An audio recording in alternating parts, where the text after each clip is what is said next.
Hello, and welcome back to another episode of Don't Call Me Skinny with the Basics Bitch in the House. And I have a very special guest today, a very good friend of mine. So I'm very excited to have her here with me. Her name is Ingrid Knoff, and she is the owner, CEO, operator, badass, boss bitch of Authentic Venture HQ. Did I say that right? I fucked it up, didn't I? No, you got it. Authentic Ventures HQ. You got it. Okay, good. Excellent. Welcome. So excited to have you here today. Thank you so much for having me. Woohoo. Okay, so Ingrid and I go back. We have a mutual friend, my best friend growing up, and my best friend growing up worked for Orange Theory Fitness for a long time. I met this beautiful human being, and so I actually have spent some time with Ingrid outside of the space, just hanging out in northern Michigan, doing some cool stuff up there. And I'm really excited to have her on here because she's about to bring a whole bunch of amazingness to this podcast. So, Ingrid, I want you to talk about who you are, how you began Authentic Ventures HQ, what it's about, and let's hear it. Let's go. Let's do this. Okay. Hello, everyone. Thanks for listening. I started Authentic Ventures HQ a couple of years ago and really got really clear on what the mission is since I was diagnosed with I was diagnosed as an adult with ADHD at age 42 of my own doing. How I landed here was really around COVID time. I think a lot of us just had a freaking shift in everything. Yep. What is happening? Everybody started something during COVID, for sure. Yes. Yes. We'll have a lot of time to think, a lot of time to figure out what are we doing. And in that time, I promised myself that I was not going to go back to life the way that it was pre-COVID. And my main driver was my relationship with my daughter. And so with that, I really started to explore personal development in terms of how can I keep my shit together and do my job well and also have energy for life.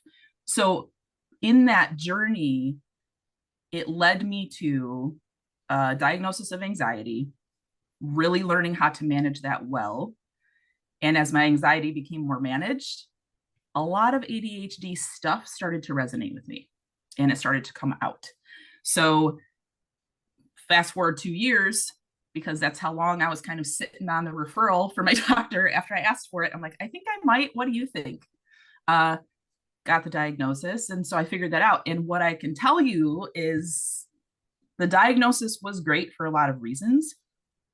However, I was also able to go into it with already having done a lot of the self work, and figuring out what worked for me. And to me, I just went in, I was like, hey, I just want to know so that I may have access to more tools.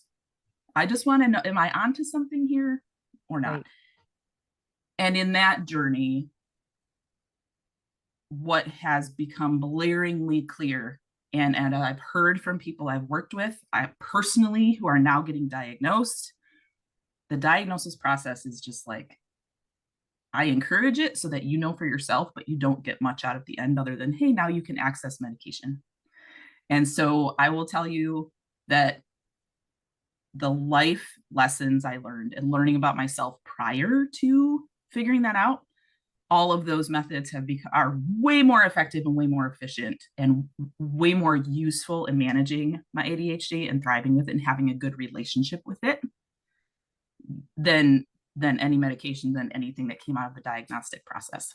So that's how I came here, because I got in these communities to find support, and I'm not alone. And especially for women getting diagnosed after kids later in life, we tend to present differently. It gets written off. That could be a whole thing in and of itself. That's a whole separate podcast. Yeah, whole different conversation. Whole different conversation.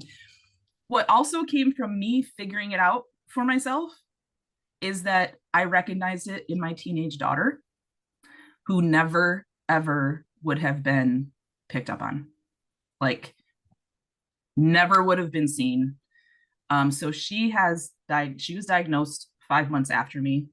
Could have been sooner. We didn't get the paperwork in as fast as we could. Right. But she got diagnosed at age 14, and it's amazing what it has done for her self-worth. And so very often that kind of goes in reverse. It's a lot of times a child gets diagnosed because parents are kind of like, what do we do? We're not sure what's going on with our kid. Child gets diagnosed, and it's like, oh, hey, by the way, it's super hereditary.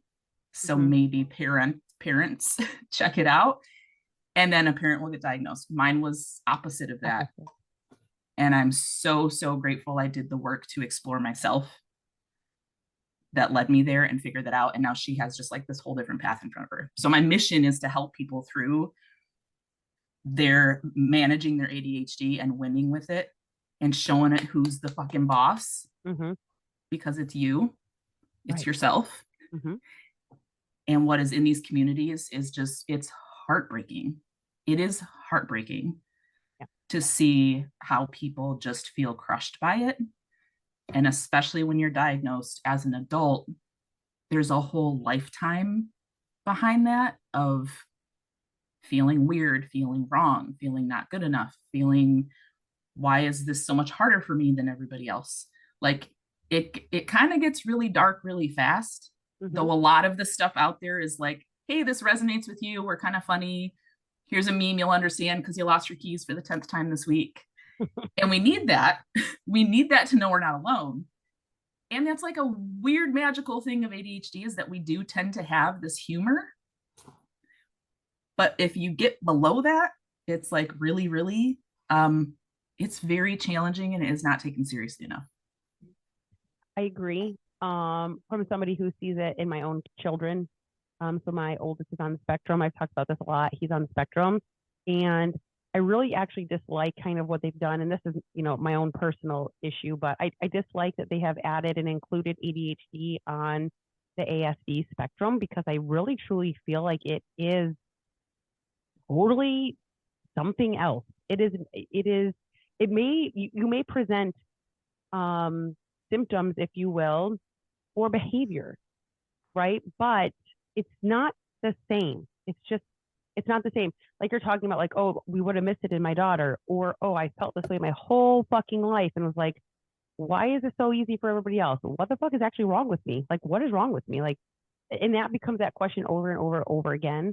And it's like, so it really is, to me, was really disappointing when they completely got rid of Asperger's. So they have now removed that. It's no longer a diagnosis. You cannot be diagnosed at, which is just a higher functioning level of autism, which is what I truly believe our oldest has, right? But because he presents all these symptoms or behaviors, and ADHD now falls under this giant umbrella of ASD, he presents symptoms.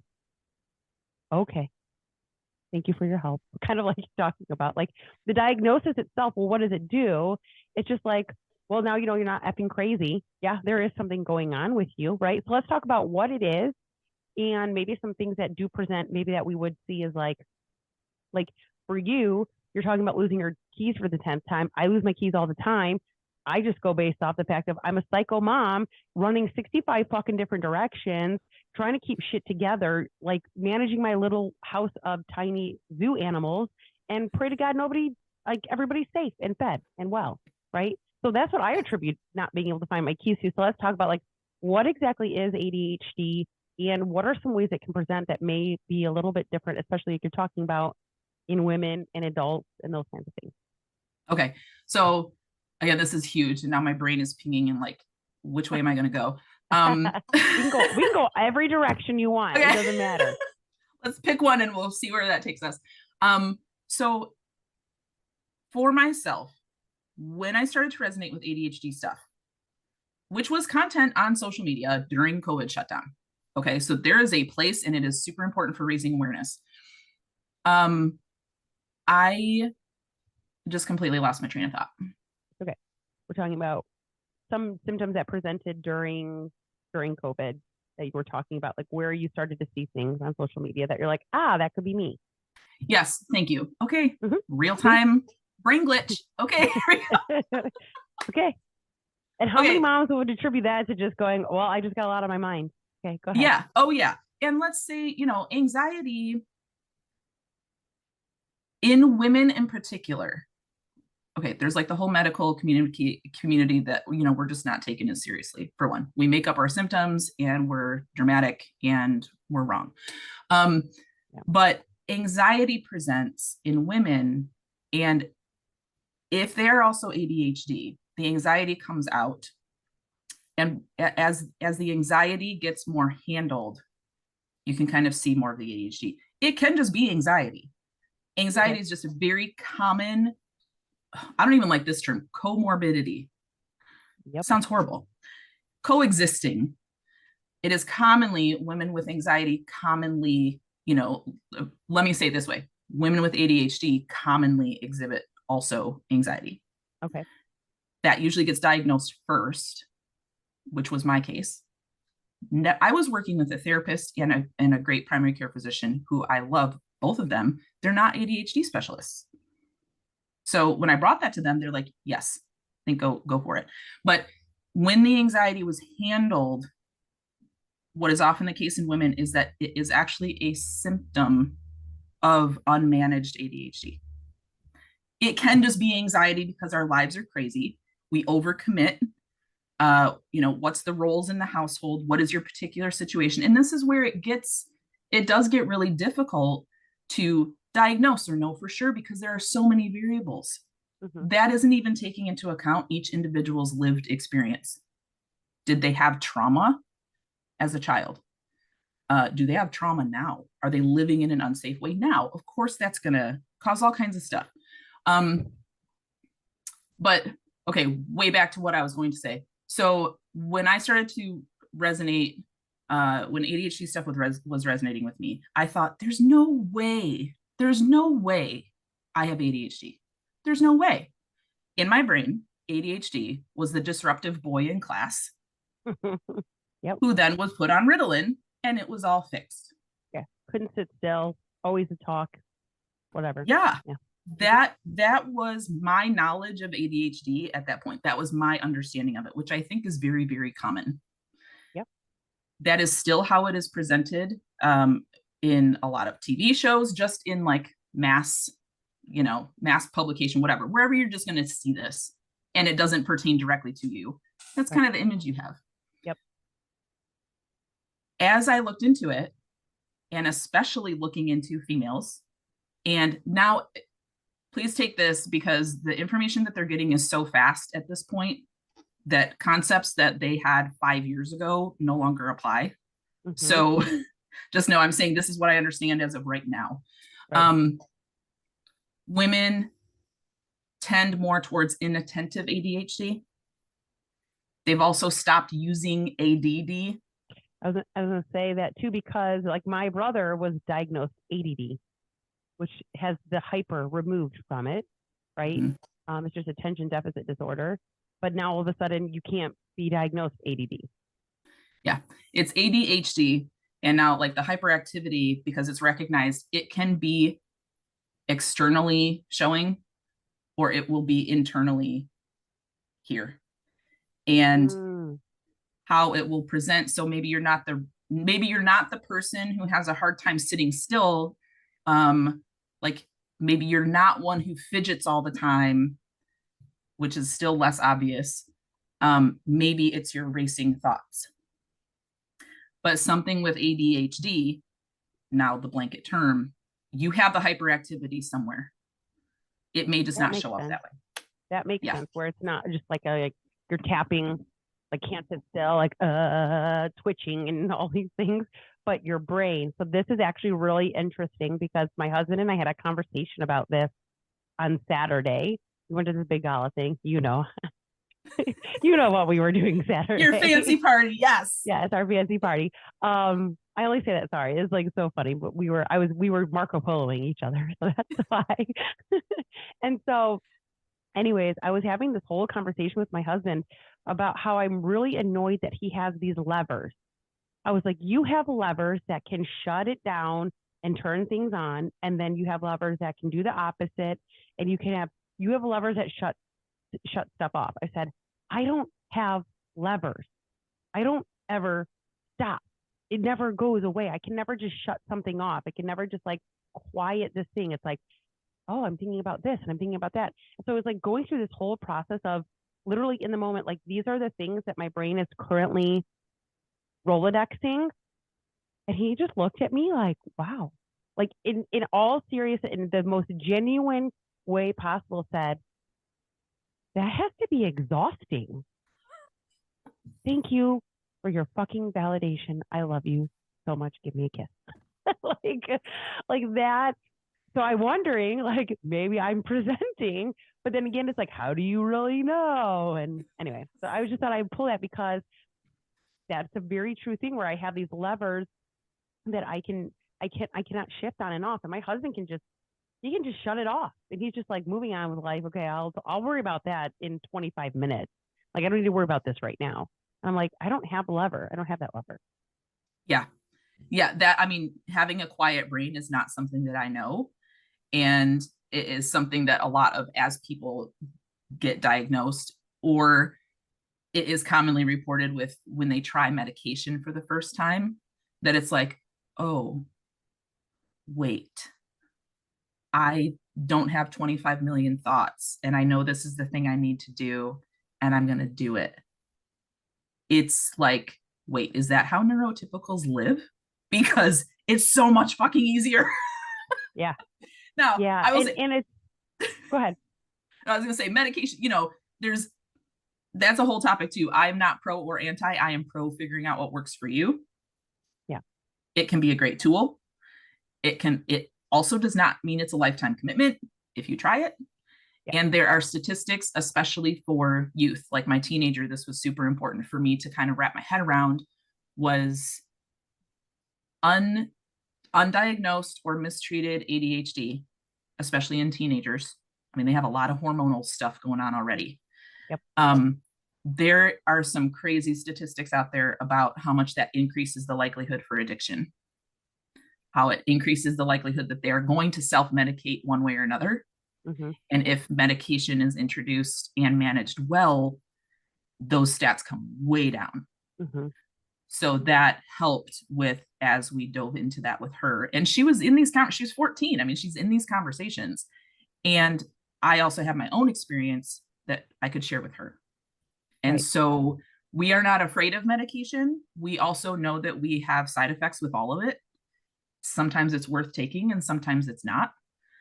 But I can tell you, if I was working at this point in my life, if I had an 8 to 4 Monday through Friday sit at a desk, I would probably medicate every day of the week. It's so against my nature to live that way, to function that way. And looking back, I've never had a job that was exactly like that. It always had flexibility. Yeah. And I think that that's a key point to point out. So number one, I'm just going to state that we are not offering any medical advice on this podcast. Okay. No. Have a conversation with your doctor. Okay. Yes. Period. That's number one. We tried to medicate Clayton. We did stimulant, non-stimulant. We did this, we did that. Things either made him way more active or zombie. And I said, nope. And that's when we started really managing with tools, nervous system regulation, diet, and input. So swimming has been one of the very best things that we have done for him. And we tried team sports. Y'all, he is not a team player. Like, he doesn't give a fuck. He will run the basketball down the fucking court. Fuck you, fuck you, fuck you. I'm taking this basketball to the motherfucking net. Okay? No team sports for him. Nothing that he has to, like, touch other people because, again, he's more than just, he has autism behaviors. Okay? He has autism behaviors. So lack of communication, lack of inappropriate touching. So, like, we tried jujitsu. He looked like he was on top of somebody riding a jet ski. I couldn't comprehend. I was like, what the motherfucker is this? So swimming became a very good outlet for him. And we've been like almost 3 years now swimming. And it's an individual sport, but it's with the team, and the input, the amount of energy that he can move through his body by working towards doing something. This isn't just like, here's this random thing over here. Like, you're still working towards bettering yourself. So it's self-esteem. It's like all of those things kind of collectively. But we were the same. So we tried the medication route with him, and it was just like, it was either like I said, way too hyper or way too low, and he was just like a zombie. Like he just there was no life in him, and I was like, no, no, no, no. So we had to find some other ways. So we kind of talked about a little bit before this, like self-awareness, nervous system regulation, which I talk about a lot, managing your body and what it's doing. It really, our body is telling our brain all the things, they are constantly in conversation with each other. So let's talk about some of those things of self-awareness, nervous system regulation, those kinds of things. Yeah. So really the key to making any change in your life, whether you have ADHD or not, the key to making any change is self-awareness. You're aware that something needs to change. Yeah. I talk about this all the time. It's the first part. Our philosophies are very similar. Like the core of it is very similar. Yeah. Many people go their whole life knowing they want something to be different. If this changed, I would feel better. If this changed, I would feel happier. I know that this would help improve something. And we just sit in self-awareness. So even if you feel like I'm very self-aware, I know what's happening. Is it informing your next action? Are you taking action based on your self-awareness? Because if you sit there, nothing's going to change. So self-awareness by itself, it is required. Step number, neutral, 0, got ground 0, you got to start there. Yeah. If you don't do anything with that, nothing will change. So getting the self-awareness to find out, why does this feel so hard? What about this feels so hard? Taking the next step, and this is something, it's a foundational piece. It's the first thing I teach everybody, is to do a self check-in and a pit stop. And my audience is ADHD, so some of that presentation is specific to them, but also people with high anxiety would resonate. You're kind of like in this super high zone, which most of the time is great until it isn't. And then you end up boom in a low zone of burnout, and that affects your relationships, and you feel horrible about yourself. You're questioning what's wrong with me. And we bounce, especially ADHDers, we bounce between these two zones, like ping, ping, ping. It can happen multiple times in a day. We don't live in a mid zone. Like, that's boring for us. We don't really fit there where it's all peaceful and like level. We're uncomfortable there. So by trying to fit in there and make ourselves smaller or fit some other description of how we should be, it goes against our whole like natural selves.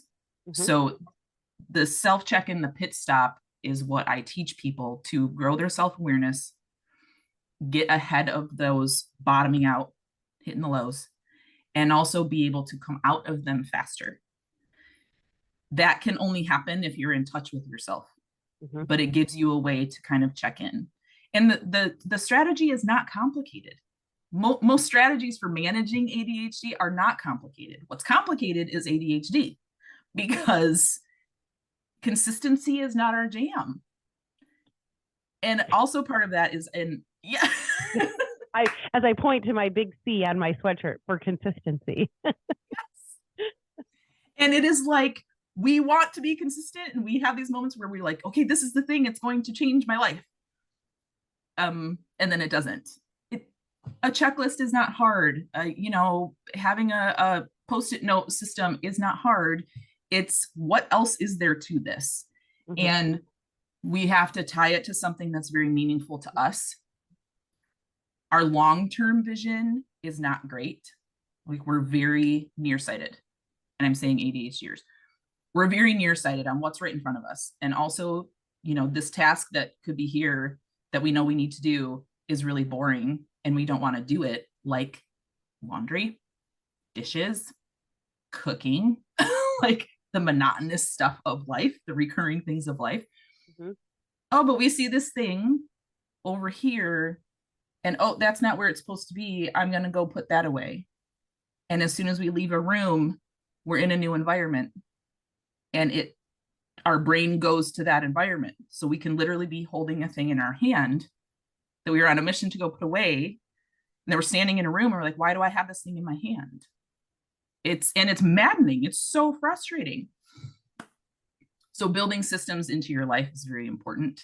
And you can only find what works for you by digging into you. And so the self check-ins are like baseline figuring that out and developing this relationship with your ADHD of accepting it. We don't have the choice to get rid of it. It is impossible. We are not going to outgrow it. The choice we do have is to accept that it's part of us. It's part of us. It's, if you don't know, it's in the prefrontal cortex where all executive function lives.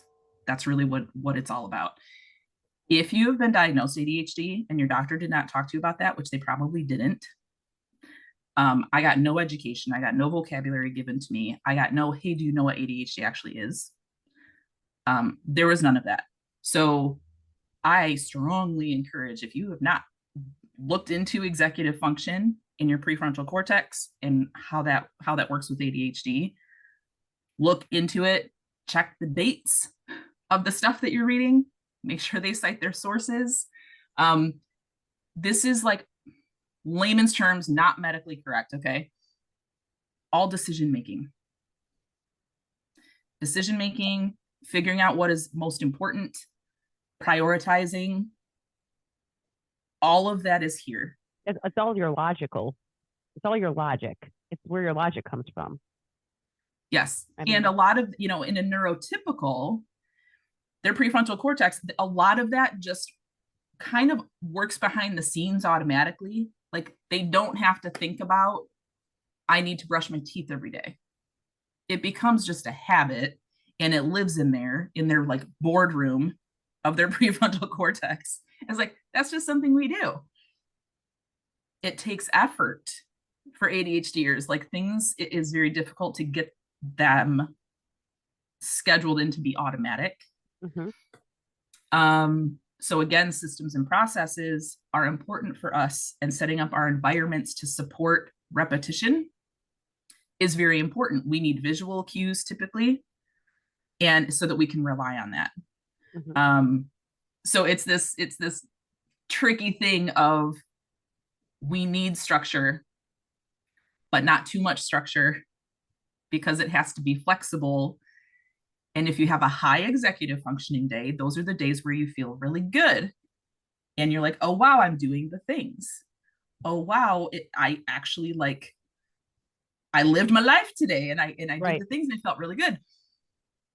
A low executive functioning day, it can happen out of nowhere.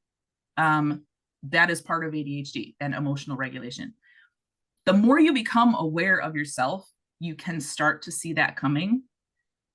And in an event where it's just like, yo, I cannot pick my head up off the pillow. Come on, brain, like turn on. I need to do the things. It's still just not getting stuck there. When you can understand what's happening, you have more compassion for yourself. You can take a step back and think, okay, I understand my ADHD brain is not wanting to like fucking work with me today. My conscious brain that I am in control of is bigger than that. And I know what's going on. So I'm going to show my ADHD who's boss. Okay, brain, these are the things we need to do. I need you to play a little nicer. This is when you're still having compassion for it. You got to listen to it. You got to work with it. You've got to partner with it. Maybe you need to go outside and get sunshine in your eyeballs to get some dopamine.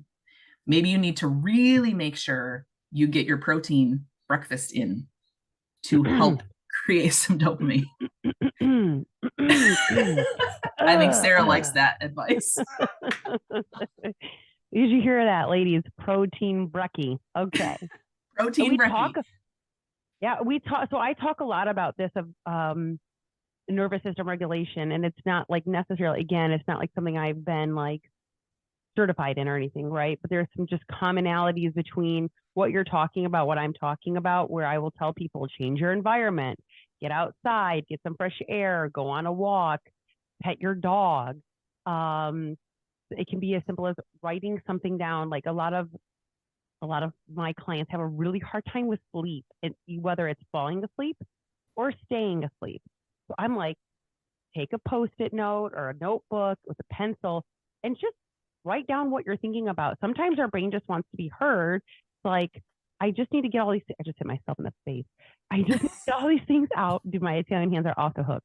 I need to get all this out. I need to like okay, and acknowledge. And what you're talking about is, because I was going to ask you, but then you kind of answered it, like, where do you ride the line? Because I always talk to my clients about pushing and pausing. We tend to push when we should pause, and we tend to pause and make an excuse when we really need to kind of move forward. But you kind of talked about this. This is like, acknowledge what your brain's doing, thinking and feeling. Like, okay, brain, I hear you, but guess what?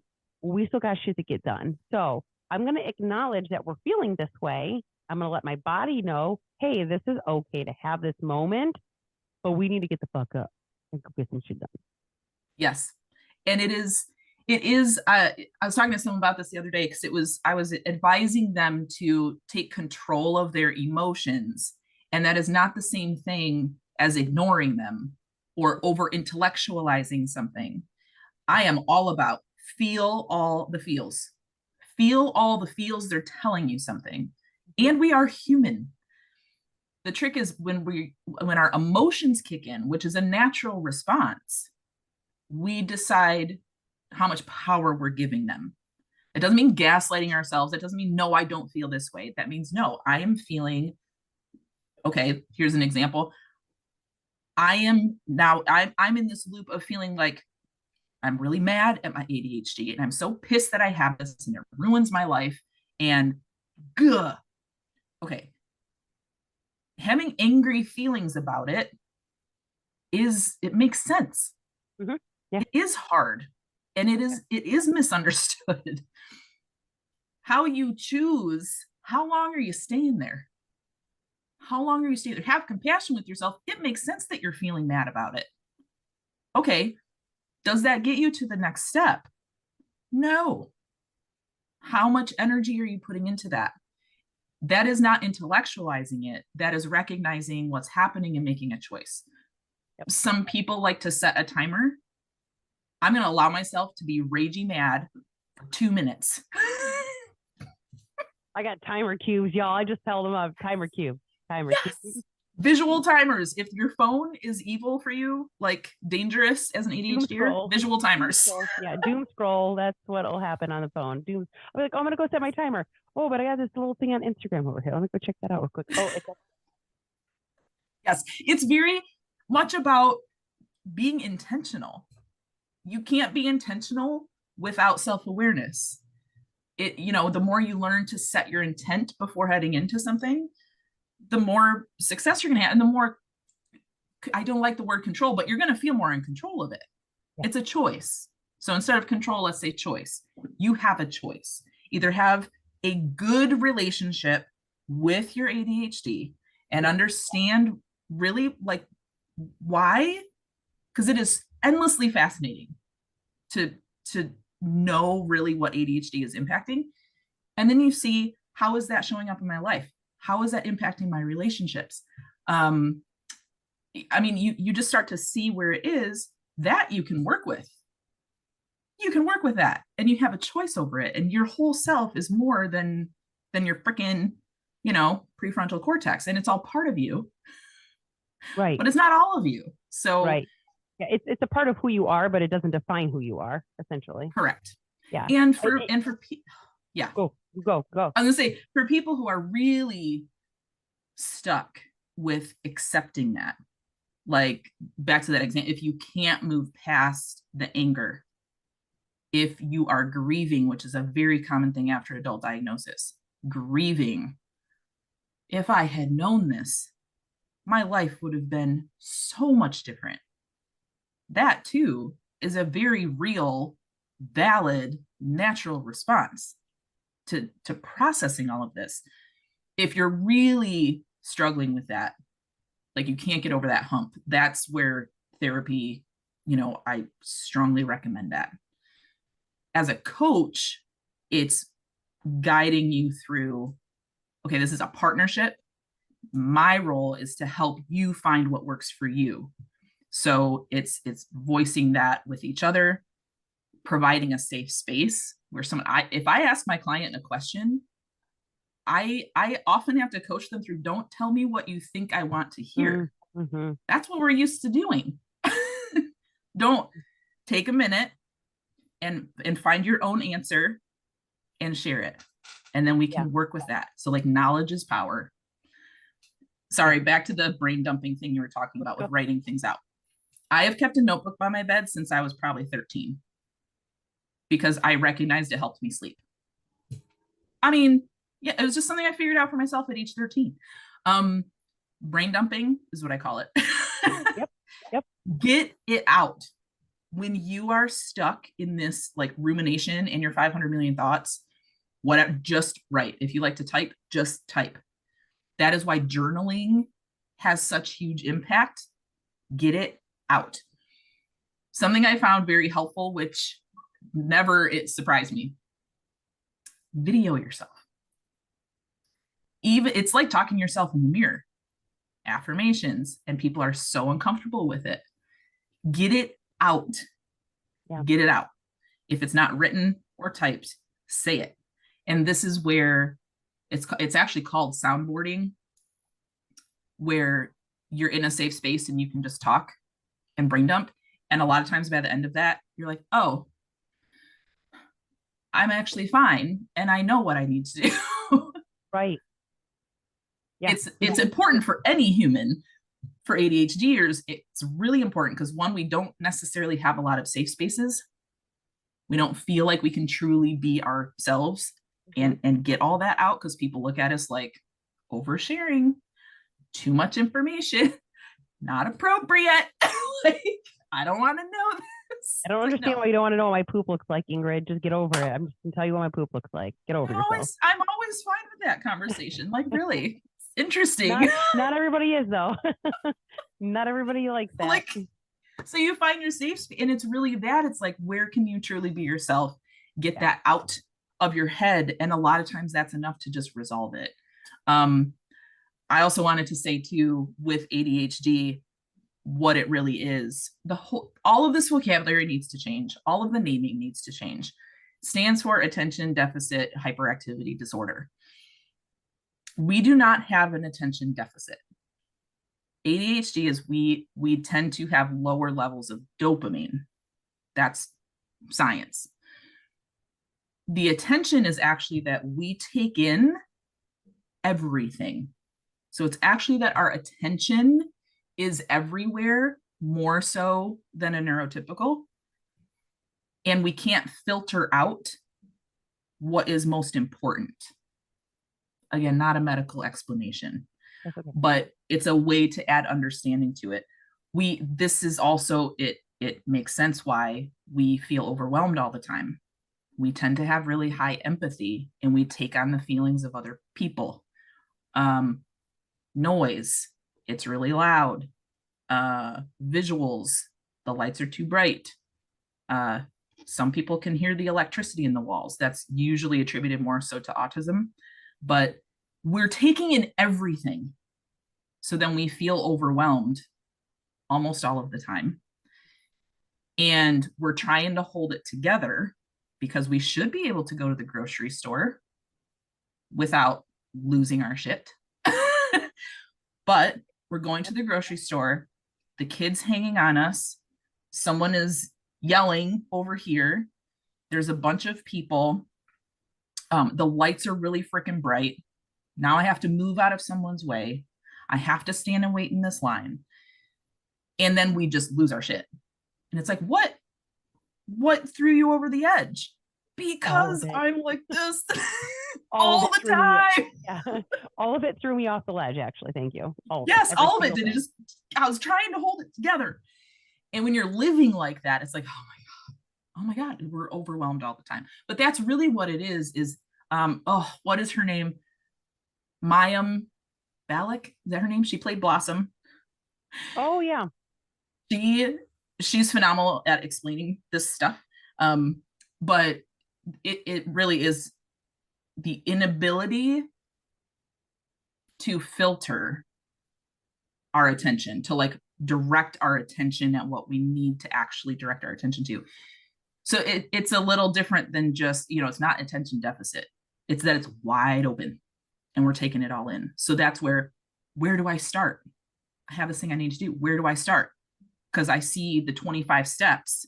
Which one do I do first? We also don't think linearly. So we tend to ping, ping, ping, ping, like Mm-hmm. In a job setting, it could be, okay, I need you to go from point A in this project to completion. Even if they provide you with steps, if you are an ADHDer, those steps probably won't make sense to you. And you can find your own way and get to the same end result, probably at a higher quality product, Yeah. higher quality end result than a neurotypical counterpart. But your process is not going to make sense to anybody else. Mm-hmm. I mean, it's just like all over the place, but you get there. That is not an easy thing to deal with in a workplace. Yeah, so there's that where we're taking everything in.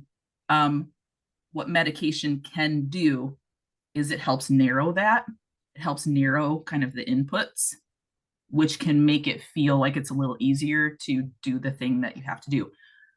I have also experienced that if I take it and I don't have the thing defined, I haven't organized my day for what I need to get done, I will get sidetracked and I can have a super productive, super focused day, but I'm doing something totally random.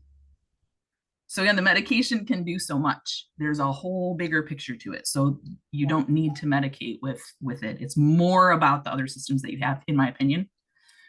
And again, we don't have to feel like we're committing to that for life. It's a trial and error. Things are going to change in your life. There's multiple options. I just want to say that out loud because I know personally 2 people who've been diagnosed and they are only given the option of one medication. And they're told, take it every day. Just take it every day. That's it. That's their management plan. There are multiple medications for ADHD. And if your doctor is not talking to you about them, ask about them. I have 3 that I have trialed, that I have available as tools if I want them. I maybe medicate once a month, maybe.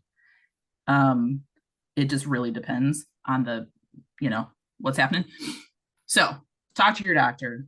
If that's all you were told about it, ask. There are multiple options. And if they don't know, find a different doctor.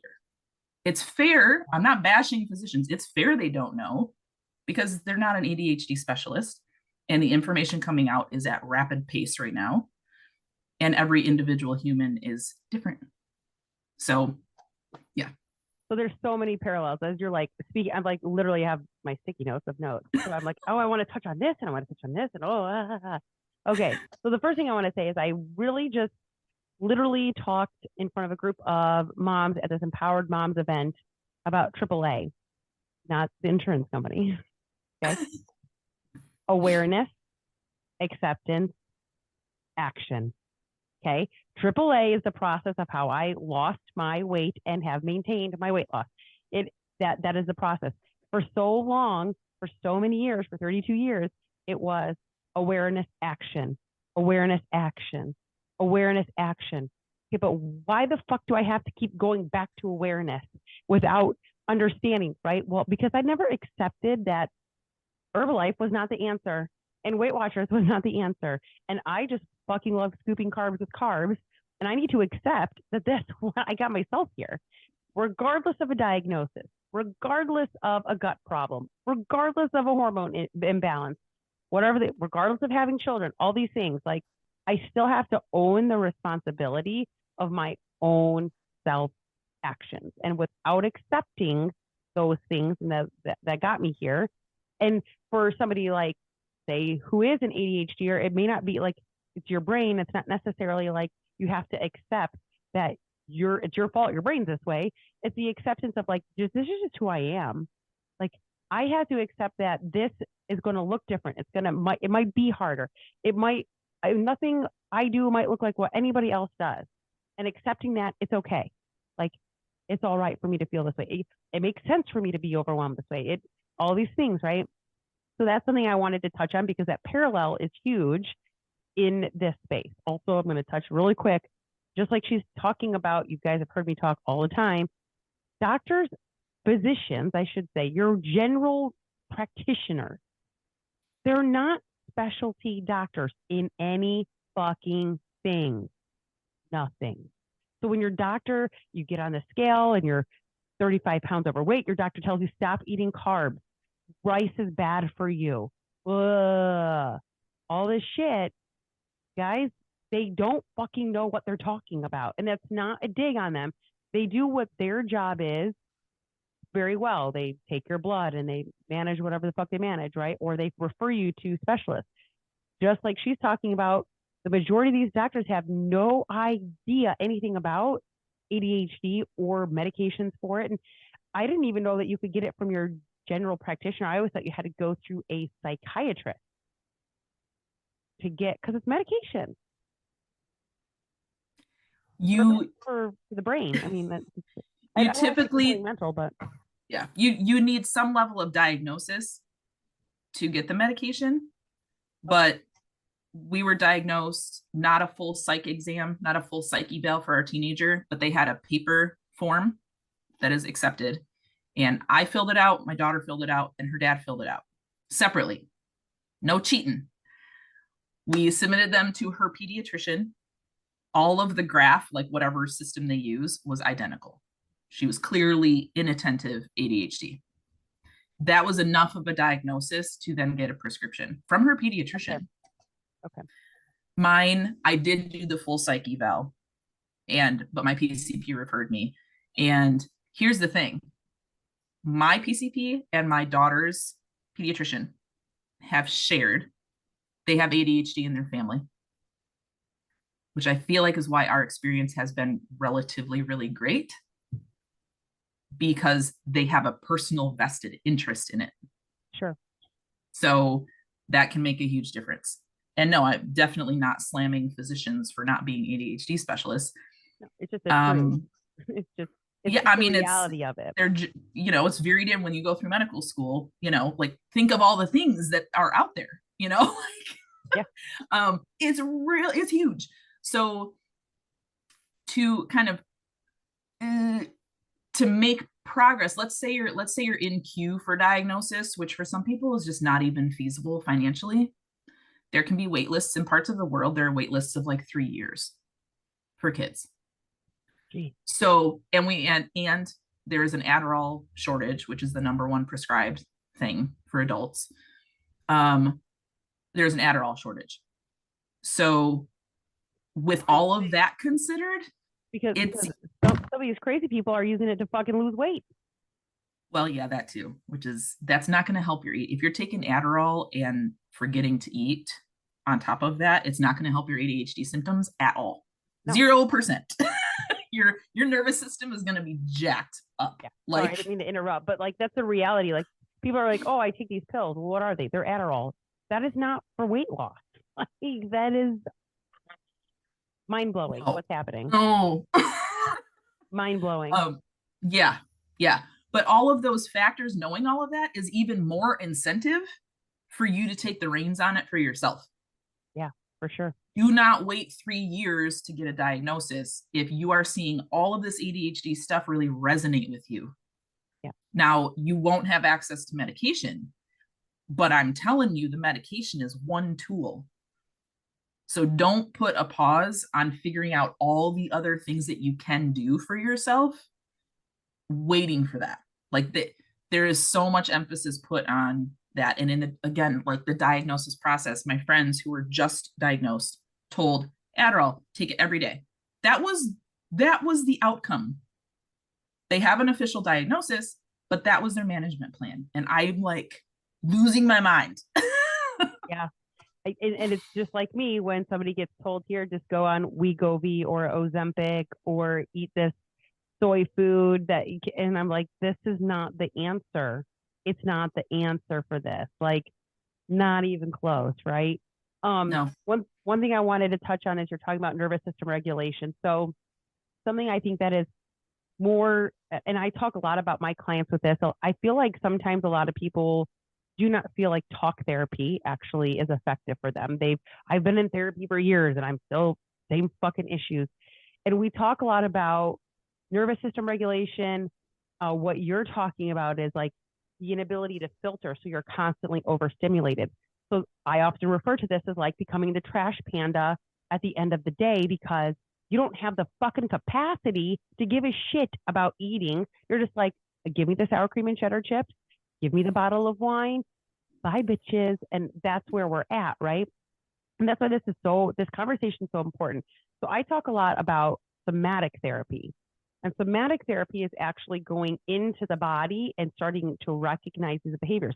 It like we're talking about with the ADHD even, it's not about fixing anything. It's about acknowledging that this is what our body is trying to tell us, accepting it, listening to it, hearing it, saying it's okay, and kind of sitting in that like, oh, this is ill. Okay. But then moving forward with that. So like that's something that we talk a lot about is the overstimulation of women in general. And I see that on this nutrition and wellness side with women. Just they don't have the capacity. I always ask people, do you not have time or do you not have capacity? Because they're not the same. Mm-hmm. Mm-hmm. You know? Yeah, capacity. I mean, you nailed it. When you're overwhelmed and your arms are full, if you put one little tiny fucking thing on there, it all falls. Yeah. And you want to quit. And like, how am I supposed to make a good decision about what I am putting in my face for food right now when I can't, like, this is it, it's all gonna fall. Yeah, so let's dive into that a little bit, because we're almost to an hour mark, and I really want to touch on how this piece weaves into the nutrition and the wellness and the movement piece of the ADHD side. So let's conversate about that. Okay, so yeah, super well documented with ADHDers that physical movement, physical exercise, physical movement, because it can just be movement, walking, standing up, bouncing on your toes, kind of tapping, integrating some type of that. Just movement, man. Anything. Don't overthink it. I know my ADHD, you're going to overthink it, but don't make it more complicated. Move. Just move. If you're sitting down, stand up. It's enough to break like the cycle of either being stuck in a doom scroll or feeling miserable, or you're stuck in all the ways. Just stand up. So just change your position. But in terms of mind-body connection, part of me is like frustrated that it's just kind of being put out there and accepted as real methods for managing our health, because it's been known for centuries, but it's starting to make its way into medical communities. Mind-body connection of tuning into your body and knowing that as a human being, we are meant to move. Yeah. We are meant to rest. We need food. We need to hydrate. Like, these are basics, which, Sarah, I know you're all about basics, bitch. That's right. We like to complicate things, and it doesn't make logical sense. But we get into this all or nothing, and for ADHDers, we're wired that way. All or nothing, all or nothing, all or nothing. If we can't do it perfectly, we're not going to do it at all. I pointed to my boob again where I have my CP fitness, because this is the over perfection. Sorry. No, totally cool. Sorry, I know that's probably not ideal with you. I fuck it up all the time. I interrupt people all the time too. Yeah, because I'll forget what I'm going to say. It's fine. I know. It's okay. Okay, so we're talking about like somatic and getting into your body and how that helps ADHD. Yeah, like bodies are made to move. Bodies are made to move and eat food and all these things. Yes, we need to eat. We need to drink water. We do. This is going to sound weird to some, but we do need to use the restroom. So something that ADHDers will do is we'll actually hold it until we're done with the thing. Yep. Which is like, what? Yep. But it's like, it's a way to gamify it. It's like, ooh, can I finish this thing before I have to go to the bathroom? Yeah. My son would do this in elementary school. He would not go to the bathroom all day. And I'm like, was it like there was, I think, a couple of different things. So the first thing is he did not like to be disrupted. So he's once he's involved in something, he's involved. Like, do not disrupt. Okay. The second piece is I didn't like this, but coming to find out they were bathroom monitors. So you had another child and they're making sure that the bathroom, nobody was not doing what they weren't supposed to be doing, flushing toilets, putting toilet paper everywhere. Well, that bathroom monitor got to decide if people were following the rules or not following the rules. Whether you were or not, if your name was given to the teacher, then you lost recess. So Clayton wouldn't go to the bathroom because he was afraid that his name would be given. And the recess is movement for him. Yeah. So it happened to him one time, and he probably was fucking around in the bathroom. Like, I'm not even gonna lie, that's what he did. He was the fuck around and find out kid. He's like, let me see what I can get away with. I'm gonna push the envelope a little bit. And so he probably did. He probably got his name taken down, and then he probably lost recess. Knowing that this kid, the worst thing you could do for him is fucking take his recess and make him sit down somewhere. Yeah. What? Okay, so that's part of it. But it's part of it is he doesn't like to be disrupted of things. The hyperfocus. Yeah. Oh, and he has hyper fucking focus. What he wants to. When he wants to. When you're in the zone, when you're in the zone and you get interrupted, that's like wrath of potential wrath.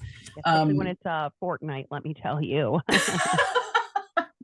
Yeah, and interrupted in general is just not great. Though I will often interrupt people. We are full of contradictions, us ADHDers. Very particular, and that also doesn't necessarily sit well with society. It's like, but I can't help how I feel, but I can't it is freaking self-management is what is required with ADHD, which means you have to be curious, you've got to keep learning, you've got to have compassion towards yourself. You just keep trying, and if you can frame it to where it is part of me, the acceptance piece, it is part of me, it is not going anywhere. So am I going to choose to be in constant battle with it and choose to let it control me, choose to let it, ruin my life? Or am I going to choose to get to know it and hear it and figure out what it needs? Mm-hmm. So then I can do all of the awesome things that I can do. Because on the flip, ADHDers are remarkably creative and think outside the box, and we are resilient, and we have so much in us that is necessary for keeping the world moving and having new ideas, being able to not think linearly, because that's how we find different things that others wouldn't find. There's so much good to it. The part that holds us back is our own self-worth and the world has told us we're wrong. Hey, be yourself. And then you go be yourself and people make fun of you. Then you tone it down and then you're too quiet and you're antisocial. I mean, it's all of these messages that we get from social norms. And it's also why a lot of systems out there and even coaching, if they're not ADHD informed, I know there's trauma informed. You kind of have to know that specialty. Mm-hmm. If they're not informed in ADHD and you're telling someone, here's the thing, just follow it. That isn't actually going to work for ADHDers. They need kind of not a backup plan, but they need the piece of, hey, if this isn't perfectly done, that's okay. We're going to figure, maybe it's a one-off and it was just a rougher day. But if it consistently is not doable for you, we'll figure out what is. We'll get to the bottom of that. So the flexibility piece is important, but we also do need structures to help ourselves, habits and routines to help ourselves. I'm a huge fan of timers, especially when I'm really, really, really busy. Now, setting a timer is not complicated. That strategy is not hard, but it's why does it matter to me? It matters to me so that if I know I'm going into workflow and maybe I conjure magically, because a lot of times hyperfocus, we don't necessarily have control over that. It can be hard to just like make that. Otherwise, we would just hyperfocus all the time on what we need to do if we actually had control over it. But assuming I'm going to get in the work zone, I'm all set up, let's go. that's when I know I need to set my check-in timers so that I prevent the negatives of that, which are, well, I'm going to work for 4 hours, not stand up, not go to the bathroom. My water ran out 20 minutes in, and now now it's 4 hours later. Yep. Oh, I haven't eaten. So then it's like, oh, okay, something triggers to where I actually have to get out of that. And I'm like, I feel like hell. And now I'm in a hole. And now my kid is coming home from school and I haven't taken care of myself. So now I'm short with her. I'm annoyed. I'm hangry. I haven't even thought about what we're going to do for food tonight. All of this stuff spirals because I didn't take care of myself. And yes, the ADHD makes that hard. But that timer, my check-ins, my pit stops prevent those negative things. I stay ahead of that so that I don't end up in the hole. What is great also when you have a support network, when you know this about yourself, you can self-advocate with your own family. If you are ADHD or think you're ADHD and you go down this path, like learning this for yourself also helps your people support you. Yep. And we can have a very hard time asking for help. Extremely difficult because we feel like we're a burden all the time. This is not diagnostic. This is just what is shared hugely among ADHDers. Because we think we're always wrong. And so we're always like, we feel like we're always annoying to somebody. So if you can learn that for yourself, it then helps you communicate in your family. And with my daughter, she's learning these tools and she has ADHD. So it's very important. But I can even tell her, if I pick her up from school, be like, hey, I haven't eaten for 6 hours, and I had too much coffee. So if I seem short with you, it's not you, it's me. And I'm going to have food right when I get home. Give me 20 minutes and then I should be back to life. I mean, these are conversations we actually have. Yeah, so, but again, that's the awareness piece. And while we are talking, because you specifically work with women who have ADHD, right? So I want to make that very clear. A lot of these things still translate to just your everyday person, even without ADHD. I have clients that don't have it, but that are feel like a burden. They're an annoyance to people. They don't ask for help. They don't self-advocate. They are not in touch with their body. They don't understand how to help themselves. They don't do the check-ins. None of those things happen. And I think a part of that piece is the fact that nobody's taught us how to do this in general. And then when you add in this other thing that you have no control over in your brain that says, fuck it, everything's going to hell today. Everything's going to hell today, right? And it's just like an added layer of shit that I have to deal with now. But it's having those pieces. I know, like Will and I, my husband and I, we kind of are trying to do this like number check-in with each other. So it's like, where are you at today? Like I'm kind of low today. Just like I'm low energy. I'm low in patience. I'm low with whatever. It's like, okay, can you be a little higher than me? So that's like, you need to go talk to your dad today, or you need to go talk to your mom today, or whatever that case is. So that way, like, and that's just normal human behavior. That again doesn't include the extra layer of hardness that comes with somebody that has ADHD on top of it. But it all translates, like everything that you're talking about, like it all makes sense. Number one. So that's like number one. If you're a person that's like, oh my God, I might have ADHD. It's like, yeah, it makes sense. Like you make sense. There's nothing wrong with you about this, right? Because as the more you talk, I'm like, I don't know if I can self-diagnose, but damn, it's getting close here, right? But let's talk really quick. I want to wrap it up here because we're over an hour. Let's talk about your offer, what you do, what you got going on. How can people work with you? Like if they're like, holy shit, this is me. How do I work with her? Let's talk about that. Yes. So right now I have one-on-one coaching.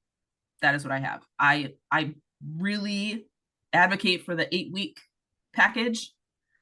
4 weeks is like, we can make great strides in 4 weeks. But considering my audience, it usually takes a bit more than that. So 8-week one-on-one package. I have a 1 month, a 4-week package. We do, a pre-call, see if it's a good fit. And then that is, once a week, one-on-ones up to an hour.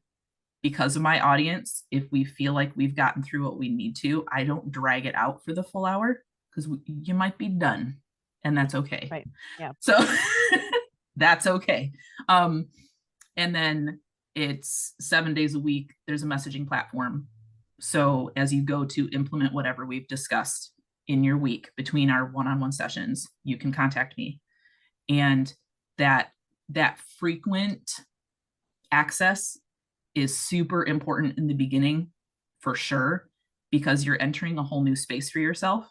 Mm-hmm. And you start to put in new habits, you start to notice your thought patterns. To get that feedback regularly in between those sessions, again, especially in the beginning, is so important. I have parameters on that. I'm not checking my phone at midnight. Sorry, y'all. Thank you. And also I have ADHD too. So, I managed through this too, but that I try to answer within an hour. I try to. So there's more detail on that if people want to look into it.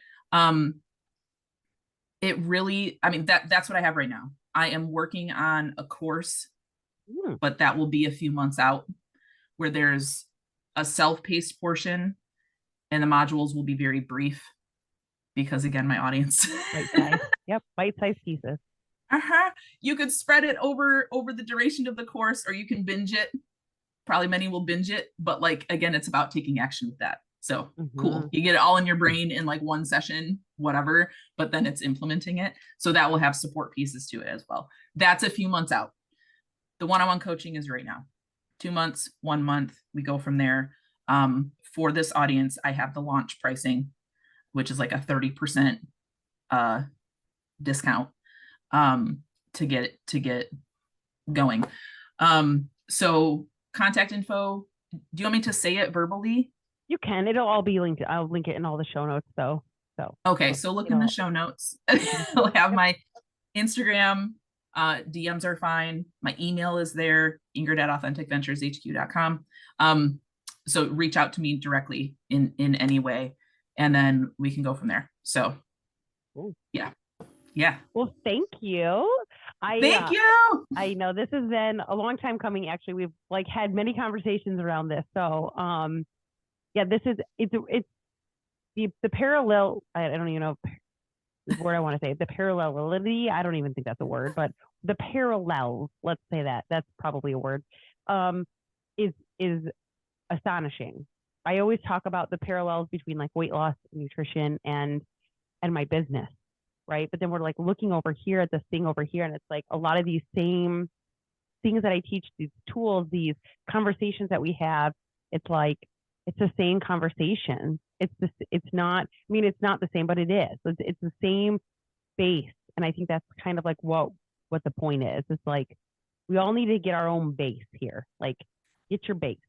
So yes. If you are oh my gosh, this is me and I need to work with Ingrid, you guys, please do reach out to her. She's a wealth of knowledge in this space. She is an incredible human being, and you will not regret. Just go give her a follow, for fuck's sake, and just binge her shit there.